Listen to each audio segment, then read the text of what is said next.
शुरुआत करेंगे बाजार में आज हुए कारोबार के साथ, जहां पर हफ्ते की शुरुआत बाजार ने आज गिरावट के साथ की है। लगातार ये 7वां ट्रेडिंग सेशन था जहां हमने बाजार में आज कमजोरी देखी है। 2 महीने के निचले स्तर पे बाजार अब आ गया है। सेंसेक्स में हमने लगभग 300 अंकों की गिरावट देखी है। 35,000 के स्तर के करीब जाके ये बंद हुआ है। निफ्टी की बात करें तो करीब 0.25% की कमजोरी के साथ 10,650 के नीचे अब ये फिसल गया है। बैंक निफ्टी की बात करें 150 अंकों की गिरावट आई है और मिड कैप इंडेक्स भी लगभग 150 अंक ही गिरकर बंद हुआ है। कच्चे तेल में जो आज हमने उछाल आता हुआ देखा, उसी वजह से रुपया कमजोर हुआ है और बाजार में हमने दबाव देखा। रिलायंस इंडस्ट्रीज, आईटीसी और टीसीएस जैसे काउंटर्स ऐसे थे जहां हमने बिकवाली गहराते हुए देखी और इसका भी इम्पैक्ट काफी हद तक हमने बाजार पे पड़ता हुआ देखा है। लेकिन अब कल के लिहाज से दिन कैसे अहम है बाजार के लिए, कमोडिटीज की बात करें, इक्विटी की बात करें, इस पर हम अब राय लेते हैं हमारे जानकारों की। हमारे साथ जियोजीत फाइनेंशियल के गौरांग शाह और कच्चे तेल और रुपए की चाल पर बात करने के लिए हमारे साथ है कार्वी कमोडिटीज के रवि सिंह। आप दोनों का ही स्वागत है। गौरांग, सबसे पहले आपसे बात करेंगे, आज की जो गिरावट है, अब बाजार ने हफ्ते का जो टोन है वो क्या सेट किया? क्योंकि देखिए आज ग्लोबल ट्रिगर्स के लिहाज से बाजार के पास गिरने की ऐसा कोई वजह नहीं थी, लेकिन कच्चा तेल और रुपए की कमजोरी ये एक बहुत बड़ा ट्रिगर बन गया हमारे बाजारों के लिए। अब ये लगातार कितना गहराएगा? बहुत बहुत धन्यवाद कविता जी, और आप सभी को शुभ संध्या हमारी तरफ से। तो कच्चे तेल में इतना भी उबाल आया नहीं है कि हमें ज्यादा चिंता करने की जरूरत है। चिंता तब होती जब ये $90 के पास पहुंच जाता, जब ये 80-85 के आसपास चल रहा था। तो थोड़ा बहुत ऊपर की तरफ का उछाल हमने देखा है, लेकिन ये उछाल कच्चे तेल में ज्यादा समय तक ऊपर की तरफ बना रहे, ये मुझे चिंता बिल्कुल ही नहीं सता रही। रुपए में भी हमने काफी मजबूती आते हुए देखी थी और फिर थोड़ी बहुत कमजोरी आई है। तीसरी तिमाही के नतीजे जो हमने देखे हैं निर्णायक तरीके से, जो अब खत्म हो चुके हैं, वहां पर सूरत हाल बेहतर होती हुई नजर आती है। बाजार में 7वां सेशन गिरावट का हमने आज क्यों देखा गौरांग? आपके मुताबिक क्या अहम वजह हो सकती है? बाजार किस दिशा की तलाश में है? मेरे ख्याल से ये पहला हफ्ता है जहां पर हमने लगातार 7 दिनों से गिरावट देखी है। 11,000 के ऊपर के स्तर देखे थे और आज हमने 10,650 का भी स्तर तोड़ दिया, तो करीबन 400 पॉइंट के आसपास की गिरावट देखी। मेरे ख्याल से ये जो पिछले हफ्ते कांड हुआ था, जिस तरीके से आतंकवादियों ने हमला किया था, उसके ऊपर भारत की क्या रिटेलिएशन होगी, उससे शायद थोड़ा बहुत सहमा हुआ था बाजार। लेकिन एक बहुत बड़ा इवेंट उससे भी हमारे आगे है, चुनाव के।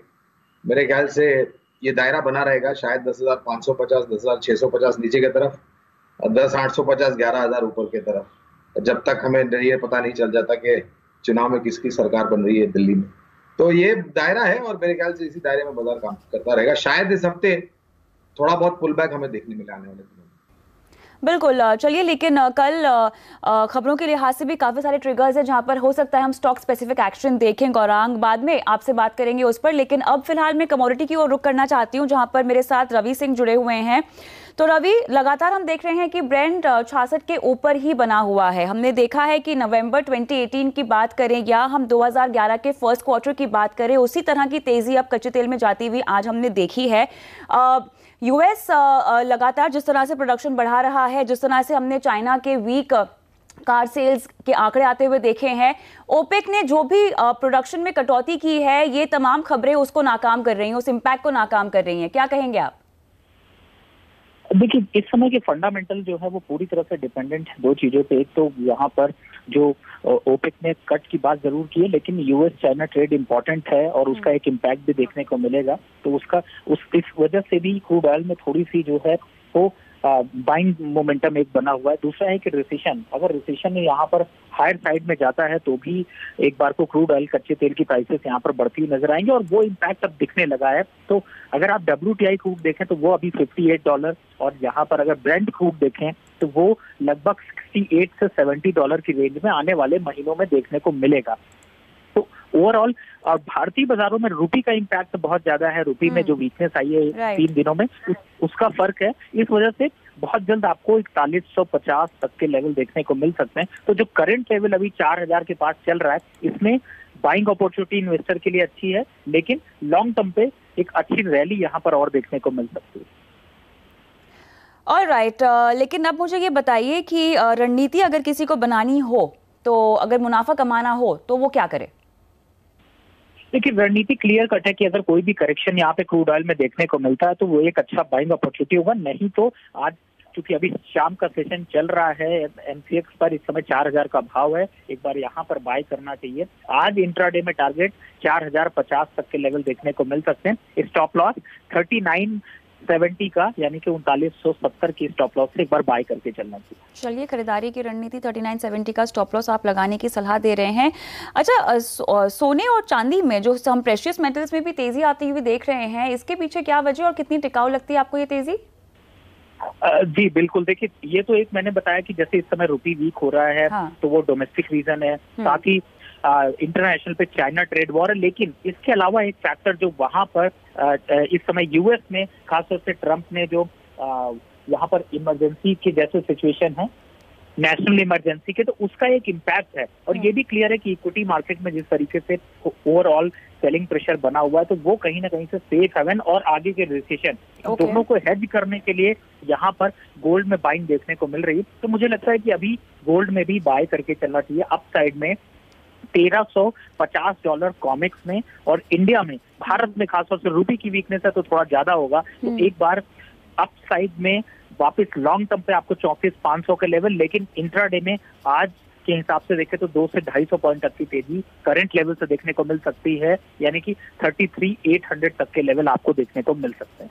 ऑल राइट, और ये तेज़ी अगर आगे बढ़ती है तो 34,500 तक की तेज़ी भी हम सोने में देख सकते हैं। तो फिलहाल यहाँ खरीदारी की सलाह है आपकी। चांदी में क्या हम दोहरी तेज़ी देखेंगे? देखिए, यूएस चूंकि चांदी एक इंटरनेशनल मेटल है तो साथ में मेटल का काफी इम्पैक्ट होगा। गोल्ड में जो तेजी होगी उसका तो फायदा चांदी को मिलेगा, लेकिन अगर यूएस चाइना ट्रेड वॉर अगर सॉल्व होता है तो थोड़ा सा इंडस्ट्रियल मेटल यहाँ पर डाउन होंगे, तो उस वजह से सोने में ज्यादा अभी रिसेशन की डिमांड देखने को मिल रही है, लेकिन चांदी भी वीक नहीं होगी। करंट लेवल से देखें तो कम से कम 500 से 700 रुपए तक की तेजी, यानी कि 41,000 के लेवल, कविता जी अगर बात करें तो शायद जल्द इन्वेस्टर को यहाँ पर देखने को मिलेंगे। और राइट, 41,000 तक के लेवल्स भी जल्द देखने को मिल सकते हैं। तो अगर आपने खरीदारी कर रखी तो आप बने रहें, वरना खरीदारी करने का मौका भी है। बहुत बहुत शुक्रिया रवि, समय निकाल कर कमोडिटीज़ पे अपनी राय आज रखने के लिए। लेकिन हम आगे बढ़ते हैं कुछ अहम खबरों की ओर जो कि बाजार बंद होने के बाद आई हैं। रिजर्व बैंक ऑफ इंडिया ने भारत सरकार को बतौर अंतरिम डिविडेंड 28,000 करोड़ रुपए देने का फैसला यहां पर किया है, और इसी विषय पर बुलाई गई आरबीआई बोर्ड की बैठक में यह फैसला हुआ है। लेकिन तमाम डिटेल्स के साथ हमारे सहयोगी लक्ष्मण रॉय जुड़ गए हैं। लक्ष्मण, ये बताएं कि आरबीआई से डिविडेंड के मामले पर पिछले दिनों हमने देखा काफी बातचीत हुई है, विवाद भी हुए हैं, लेकिन अब क्या ये माना जाए कि 28,000 करोड़ मिलना सरकार की एक तरह से जीत है? आरबीआई की तरफ से जो 28,000 करोड़ रुपए डिविडेंड देने का फैसला लिया गया है वो कई मायनों में काफ़ी अहम है और सरकार के लिए बड़ी राहत की बात कही जा सकती है। पहली बात तो ये है कि सरकार ने अपेक्षा रखा था कि 28,000 करोड़ रुपए का डिविडेंड मिलेगा आरबीआई से, और सरकार की अपेक्षा और उम्मीद के मुताबिक ही आरबीआई ने यह फैसला लिया। इसका मतलब ये हुआ कि डिविडेंड को लेकर सरकार और आरबीआई के बीच जो मतभेद पहले चले थे उर्जित पटेल के कार्यकाल में, वो मतभेद अब लगभग खत्म हो गए हैं और सरकार की जीत यहाँ पर कही जा सकती है। दूसरी महत्वपूर्ण बात कि इससे पहले 40,000 करोड़ रुपए का डिविडेंड आरबीआई दे चुका है, यानी कुल मिलाकर इस साल 68,000 करोड़ रुपए का डिविडेंड मिला, जो अब तक के लिए हाल में डिविडेंड दिया गया था उसमें सबसे ज्यादा है। इसलिए सरकार के लिए 3.4% का फिस्कल डेफिसिट का लक्ष्य पाना अब थोड़ा सा आसान दिख रहा है। और तीसरा जो काफ़ी अहम है आज के दिनों में वो ये है कि चुनाव के मौसम में सरकार को खर्च ज़्यादा करने हैं, लोक लुभावन योजनाओं पर खर्च बढ़ाने हैं, किसानों के खाते में पैसे देने हैं। ऐसे में इतनी बड़ी रकम का आरबीआई से मिलना वाकई सरकार के लिए राहत की बात है। बिल्कुल, शुक्रिया लक्ष्मण तमाम डिटेल्स के लिए। गौरांग के साथ हम जुड़ेंगे। तो गौरांग, बाजार तो इसी फैक्टर को कंसिडर करेगा कि वित्तीय घाटे का लक्ष्य पाना अब काफ़ी हद तक मुमकिन हो जाएगा, क्या कहेंगे आप? तो मेरे ख्याल से वित्तीय अनुशासन रखना बहुत जरूरी होता है, खास करके जब आपने परसेंटेज के हिसाब से ऐसे चुनौती भरे आंकड़े सामने रखे हो। तो मैं उम्मीद रखता हूँ इसको लेकर के शायद बाजार में थोड़ी बहुत आपको सहानुभूति होती भी दिखाई देगी, लेकिन जरूरी है कि क्या सरकार उस लक्ष्य को पर हासिल कर पाती है या नहीं, या उस पर खरे उतरते कि नहीं, तो आने वाला समय बताएगा। लेकिन थोड़ा बहुत रिएक्शन बाजार में देखने मिलेगा। आगे बढ़ते हैं और अंबुजा सीमेंट के नतीजों की बात करते हैं। दिसंबर तिमाही में कंपनी का मुनाफा करीब 58% बढ़कर 537 करोड़ रुपए रहा है, जो अनुमान से काफी बेहतर है। आय की बात करें तो 5.5% का उछाल इसमें आया है, लेकिन मार्जिन पर दबाव साफ तौर से देखने को मिला है। मार्जिन 19.9% घटकर 14.1% पर पहुंच गया है। तो मार्जिन पर दबाव, लेकिन बाकी आंकड़े आपको कैसे लगते हैं गौरांग? पूरा सेक्टर सीमेंट थोड़ा अंडर परफॉर्मेंस हो रहा था और इसकी एक दो वजह यह है, पहले तो सप्लाई ज्यादा है, डिमांड कम है। दूसरी तरफ जीएसटी काउंसिल की बैठक होने वाली है, जहां पर रियल एस्टेट सेक्टर के रिप्रेजेंटेटिव बॉडी ने काफी कुछ उम्मीद बना करके बैठे हैं। सीमेंट के ऊपर जो 28% के आसपास का जीएसटी दर है, उसको भी नीचे लाने की बात की है, वगैरह वगैरह। I think over a period longer, लंबी अवधि के आप देखने जाए तो जिस प्रकार की योजना सरकार बना रही है, जो ढांचा खड़ा करना है, जो बांध काम का सिलसिला चलेगा आने वाले समय में, उससे लेकर के आई थिंक कंजम्पशन डेफिनेटली ऊपर की तरफ जाएगा। ऑपरेटिंग एफिशिएंसी अगर और होती तो मेरे ख्याल से थोड़ी बहुत सूरत हाल और सुधरती हुई नजर आती।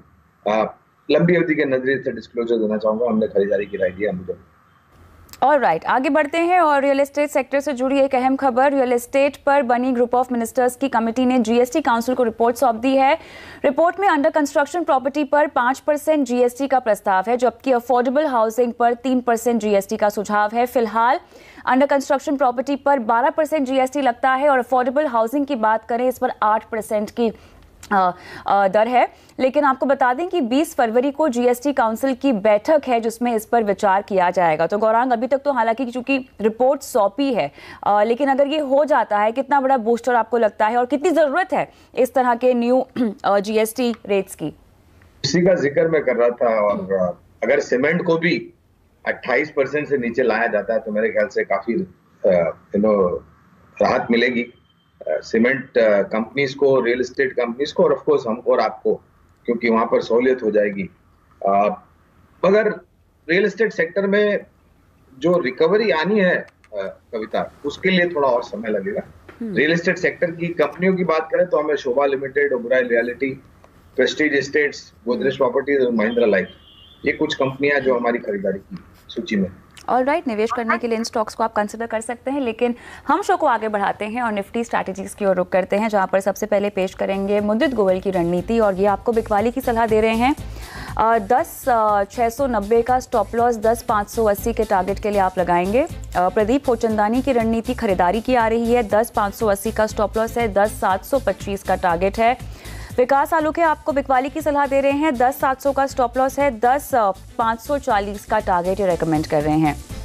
टेक्निकल चार्ट्स पे आज आदित्य अग्रवाल की रणनीति पेश करेंगे और इन्होंने टेक्निकल चार्ट्स पे, माफ कीजिएगा, नीरव वखारिया की रणनीति पेश करेंगे। अबूजा सीमेंट में इन्होंने बिकवाली की सलाह दी है, 190 का टारगेट है, 201 का स्टॉप लॉस है।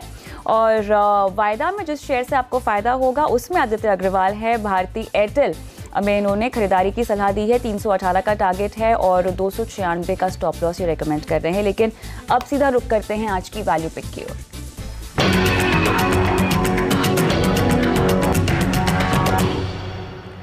ऑलराइट गौरांग, इस सेगमेंट का बेसब्री से इंतजार होता है, क्योंकि आप वो शेयर बताते हैं जो बम्पर मुनाफा देता है। तो बताएं वैल्यू पिक क्या है आपकी आज? तो आज हमने जो कंपनी को चुना है वो auto ancillary stroke original equipment manufacturing sector से जुड़ी हुई है, एक्साइड इंडस्ट्रीज। भारत में करीबन 60% मार्केट शेयर है, ऑटोमोटिव और इंडस्ट्रियल बैटरीज बनाती है। तीसरी तिमाही के नतीजे जो इस वित्तीय साल के हमने देखे, 10% के आसपास की ग्रोथ देखी थी। ऑपरेशनल एफिशिएंसीज को लाते हुए लागत खर्च को कम करेंगे, जिससे आने वाले समय में जो मुनाफा है वो अच्छे खासे मार्जिन से बढ़ सकता है। 205 या 206 के आसपास मेरे ख्याल से आज बंद हुआ था। लंबी अवधि के नजरिए से कंजर्वेटिव टारगेट 245 का है कविता, लेकिन मुझे पूरी उम्मीद है कि नतीजों के आधार पर इस लक्ष्य को हम ऊपर की तरफ लेकर के जाएंगे। ऑलराइट, तो यहाँ पे पहला टारगेट हम समझ के 245 का चल सकते हैं और करंट भाव पे भी आप खरीदारी करें, लेकिन नजरिया आपका लंबा होना चाहिए। एक्साइट है आज की वैल्यू पिक। चलिए अब देते हैं आपके सवालों के जवाब स्टॉक फटाफट में।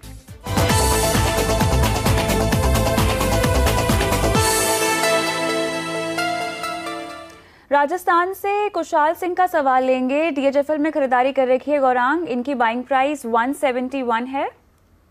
देखिए, जब पता है कि कुछ कॉर्पोरेट गवर्नेंस को लेकर के मुद्दे होते तो मेरे ख्याल से आपको थोड़ा सचेत रहना चाहिए। और 170 के आसपास खरीदा स्टॉक, मेरे ख्याल से 110 113 पर आकर के आज झटका था, थोड़ी बहुत पुल बैक थी, 120 के आसपास भी शायद स्तर होगा इसका। उछाल में बेचे, और अगर लंबी अवधि के नजरिए से निवेश करना है हाउसिंग फाइनेंस कंपनी में तो LIC हाउसिंग हमें ज्यादा पसंद है। ऑलराइट, तो LIC हाउसिंग में आपको मूव करने की सलाह यहाँ पे दी जा रही है। आगे बढ़ते हैं, अमृतसर से डॉक्टर कमलजीत का सवाल मैं लूंगी। और MCX में गौरांग इन्होंने खरीदारी कर रखी है और 707 इनकी बाइंग प्राइस है। यहाँ पर भी कविता अगर आप देखने जाए तो रुझान कुछ ठीक नहीं लग रहा। रिलेटिवली प्राइवेट सेक्टर बैंक में एक्सिस बैंक में अगर ये परिवर्तन करते हैं तो मेरे ख्याल से 880 और 930 ये दो लक्ष्य है हमारे लंबी अवधि के नजरिए से एक्सिस बैंक में 880 930 के लक्ष्यों के लिए आपको शिफ्ट करने की सलाह दी जा रही है। आगे बढ़ते हैं और दिल्ली से शाकिर हुसैन का सवाल मैं लूंगी। JK टायर में खरीदारी कर रखी है और 102 के भाव पे इन्होंने बना रखी है पोजीशन। नजरिया क्या है पता नहीं, लेकिन कितने तक के लिए रुकना चाहिए? तो नजरिया तो इनको लंबी अवधि के लिए रखना पड़ेगा अगर अच्छा खासा मुनाफा कमाना है तो। टायर कंपनीज पर रबर के दाम कम, क्रूड ऑयल में ठीक है थोड़ा बहुत ऊपर की तरफ का दायरा आ रहा है, लेकिन हमें लग रहा है जैसे मैं पहले टिप्पणी कर रहा था कि वापस नीचे आएगा। ये दोनों ही परिस्थितियां टायर मैन्युफैक्चरिंग कंपनीज के लिए बहुत अच्छी होती है। नया ऑर्डर मार्केट, रिप्लेसमेंट मार्केट बहुत ही बेहतरीन है, बने रहे। और अगर गिरावट में 90 के नीचे जाता है किसी भी बुरे मार्केट में तो ये चाहे तो और भी जोड़ सकते हैं, अभी भी जोड़ सकते हैं। लेकिन टारगेट्स आप क्या रेकमेंड करेंगे अगर ये 1 साल का समय और देना चाहते हैं तो? 1 साल नहीं खर्चता, यहाँ पर थोड़ा समय और देना पड़ेगा। चुनाव भी है, हमें ये भी नहीं भूलना चाहिए। बिल्कुल, हाँ। तो अगर 18 से 24 महीने का समय देते हैं तो 145 165 तक के टारगेट, 145 165 तक के लेवल्स के लिए आपको इंतजार और करना चाहिए। आप और भी खरीदारी कर सकते हैं JK टायर में। अगला सवाल है जैन इरिगेशन पर, नोएडा से श्रवानी गुप्ता का, और 7928 के लेवल पे इन्होंने खरीदारी कर रखी है। देखिए कंपनी पर हमारी कवरेज थी, लेकिन हमें ये कंपनी ठीक नहीं लगी है। नतीजों के आधार पर भी काफी निराश किया, हमने हमारी कवरेज ड्रॉप कर दी। मेरी राय में अगर ये परिवर्तन करना चाहे तो अशोक लेलैंड एक बेहतर विकल्प है। आज ही अशोक लेलैंड ने नई कमर्शियल ट्रक्स की नई सीरीज लॉन्च की और 80 के आसपास नीचे की तरफ के दायरे काफी सीमित लगते हैं अशोक लेलैंड। आगे बढ़ते हैं और रोहतक से अशोक का सवाल लेंगे। कैनरा बैंक में खरीदारी कर रखी है 218 रुपए 50 पैसे के भाव पे। इस स्तर पर या उछाल पर बेचे, सरकारी बैंक में निवेश करना है तो स्टेट बैंक ऑफ इंडिया बेहतर विकल्प। चलिए SBI में आप पोजीशन बनाएं, आपको ये सलाह दी जा रही है। आगे बढ़ते हैं, मुंबई से शैलेश पटेल का सवाल RCF पर है और 5250 पे इन्होंने खरीदारी कर रखी है। देखिए फर्टिलाइजर यूरिया सेक्टर ऐसे तो काफी अंडर परफॉर्मर रहता है और सरकार की नीतियों पर ज्यादा निर्भर करता है, बने रहे लेकिन उछाल पर बेचे। आगे बढ़ते हैं, पटना से जीवन यादव का सवाल सन फार्मा में है और इनकी बाइंग प्राइस गौरांग 900 है। मेरे ख्याल से काफी पुराना निवेश होगा क्योंकि 900 का स्तर काफी लंबे समय से हमने देखा नहीं है कभी। स्टॉक मेरे ख्याल से 420 430 के 750 के आसपास था, बने रहे। नजरिया कम से कम 2.5 से 3 साल का रखना पड़ेगा और इनको बेशक यहाँ पर और जोड़ने की मैं राय दूंगा क्योंकि 900 पर इनका खरीद है, करीबन आधा से ज्यादा लुढ़क चुका है ये स्टॉक। तो परिवर्तन होगा लेकिन और जोड़े ताकि आपका निवेश का स्तर नीचे आए। चलिए एवरेज करना पड़ेगा, आपने बहुत ऊंचे भाव पे खरीदारी कर रखी है तो आपको और समय भी इसमें देना होगा। अहमदाबाद से JR शर्मा का सवाल फिलिप कार्बन पर है और 157 गौरांग इनकी बाइंग प्राइस है। देखिए कार्बन रिलेटेड स्टोरी एक कभी पुरानी हो चुकी है, मुझे नहीं लगा कि यहाँ पर कोई भी तरह का बेहतर रुझान देखने मिलेगा। अगर परिवर्तन करना चाहे तो FMCG में मिड कैप कंपनी है डाबर, ये हमें अच्छी लगती है। आगे बढ़ते हैं और अगला सवाल मैं लूंगी रवि बत्रा का। फेसबुक पे इन्होंने दरअसल सवाल भेजा है और बजाज फाइनेंस पे खरीदारी कर रखी है 1800 के भाव पर और पूछ रहे हैं कि क्या इसमें और भी जोड़ने की क्या गुंजाइश है। गुंजाइश तो थी जब पिछले साल अक्टूबर नवंबर में पिटाई हुई थी और ये स्टॉक 2000 के करीब पहुंच गया था। अभी मेरे ख्याल से 2500 के आसपास है, अगर मैं गलत तो मुझे आप सही कर सकते हैं कभी। कंपनी अच्छी है, 1800 पर इनका निवेश है। अगर ये इस स्तर पर खरीदते तो उनका जो निवेश का स्तर है वो काफी ऊपर चला जाएगा। तो जोड़े लेकिन इंतजार करें गिरावट का, तब जाकर के निवेश। ऑलराइट, लेकिन फिलहाल तो आपको रुकना ही चाहिए। आगे बढ़ते हैं और रमनदीप फेसबुक के दर्शक है, आर इंफ्रा पे सवाल पूछ रहे हैं और 250 की इनकी खरीद है गौरांग। देखिए, ये एडीएजी ग्रुप की समूह कंपनी में ज्यादातर हमारी बिकवाली की राय रहती है, जैसे आरकॉम हुआ और थोड़ा बहुत सचेत रहना चाहिए। इंफ्रास्ट्रक्चर रिलेटेड कंपनी में निवेश करना है तो पीएनसी इंफ्रा एक बेहतर विकल्प। और राइट, इसी के साथ शो को समाप्त करने का समय हो गया है। गौरांग, डिस्क्लोजर देना चाहेंगे आप? आपका बहुत बहुत धन्यवाद कविता जी। निजी निवेश नहीं है, लेकिन इसी तरीके से हम हमारे क्लाइंट्स को राय देते हैं और आप सभी को शुभ रात्रि हमारी तरफ से। धन्यवाद समय निकालकर आज दर्शकों को अपनी राय देने के लिए। कल का बाजार में मुझे भी इजाजत दे, लेकिन खबरों की तमाम अपडेट के लिए CNBC आवाज के साथ ही रहिए, ट्विटर, फेसबुक, यूट्यूब के जरिए। नमस्कार।